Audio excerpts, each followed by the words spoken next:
کیا وجہ ہے کہ ہم عید میلاد النبی نہیں مناتے لیکن یوم پاکستان مناتے ہیں، آزادی پاکستان کا دن مناتے ہیں؟ ویڈیوز دیکھنے کے لیے ہمارا چینل سبسکرائب کیجیے اور بیل کے آئیکن پر کلک کیجیے تاکہ آپ ہماری تمام آنے والی ویڈیوز سے باخبر رہ سکیں۔ تو میں اس کی وضاحت کرنا چاہتا ہوں کہ اس میں کوئی شک و شبہ نہیں ہے کہ اس کائنات کی تاریخ میں سب سے بڑا عظیم دن وہ تھا جس میں اللہ تبارک و تعالی نے اس کائنات کی ہدایت کے لیے جناب محمد رسول اللہ صلی اللہ علیہ وسلم کو مبعوث فرمایا۔ اس سے زیادہ عظیم دن انسانی تاریخ میں کوئی اور نہیں جس میں آپ تشریف لائے، لیکن آپ ہی کی تعلیمات اور آپ ہی کی سنت اور آپ کے جانثار صحابہ کرام کی سنت یہ ہے کہ انہوں نے کبھی نبی کریم سرور عالم صلی اللہ علیہ وسلم کا دن نہیں منایا، اور اس لیے نہیں منایا کہ اللہ تبارک و تعالی نے رسول کریم صلی اللہ علیہ وسلم کو اس لیے مبعوث فرمایا تھا تاکہ آپ کی ہدایت کی روشنی سے یہ کائنات منور ہو اور لوگ آپ کی تعلیمات کی اتباع اور پیروی کریں۔ آپ کی ذات والا صفات وہ ہر قسم کی رسمی کارروائیوں سے کہیں بالا تر ہے، اور حضرات صحابہ کرام جو آپ کی زندگی کے ایک سانس کے بدلے اپنی ساری زندگیاں نچھاور کر سکتے تھے، انہوں نے کبھی یہ دن نہیں منایا۔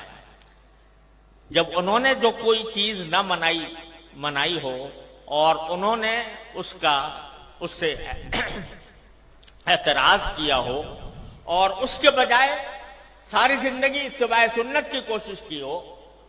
اس کو اگر ہم منانا شروع کریں تو دین کے اندر ایک اضافہ ہوگا، دین کے احکام میں ایک اضافہ ہوگا، اور دین کے کام میں کوئی اضافہ وہ بدعت کہلاتا ہے۔ من احدث فی امرنا ھذا فہو رد، تو وہ بدعت بن جاتا ہے کیونکہ وہ ایک مذہبی معاملہ ہے۔ عید میلاد النبی مذہبی تقریب کے طور پر منائی جاتی ہے، مذہبی عید کے طور پر، عید کا نام اس کا رکھا گیا ہے، اور وہ مذہبی تقریب ہے، اور مذہبی تقریب اگر کوئی شخص مذہب کا حصہ سمجھ کر وہ بنائے گا تو دین میں ایک اضافہ ہوگا جس کا نام بدعت ہے۔ اس لیے ہمارے اکابر علماء کرام نے اس بنانے کا اہتمام نہیں کیا۔ جہاں تک یہ 14 اگست کا تعلق ہے،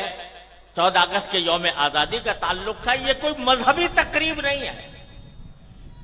یہ کوئی دینی اجتماع نہیں ہے، یہ دینی تقریب نہیں ہے، بلکہ یہ ملکی تقریب ہے، اور ملک کی آزادی کے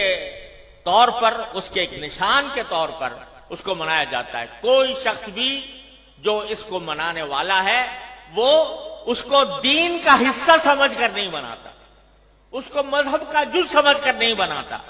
بلکہ ایک ملکی تقریب ہے۔ ایک ملک کے اللہ تبارک و تعالیٰ نے ایک ملک ہمیں عطا فرمایا، اور ایسا ملک عطا فرمایا جس کی تفصیل مولانا عزیز الرحمان صاحب نے بیان کی ہے، تو وہ ہم ایک ملک کی تقریب کے طور پر بناتے ہیں۔ بدعت اس وقت بنتی ہے کوئی چیز جو شریعت میں نہ ہو اور شریعت کا حصہ اس کو بنا دیا جائے، لیکن یہ کوئی شریعت کا حصہ نہیں، یہ کوئی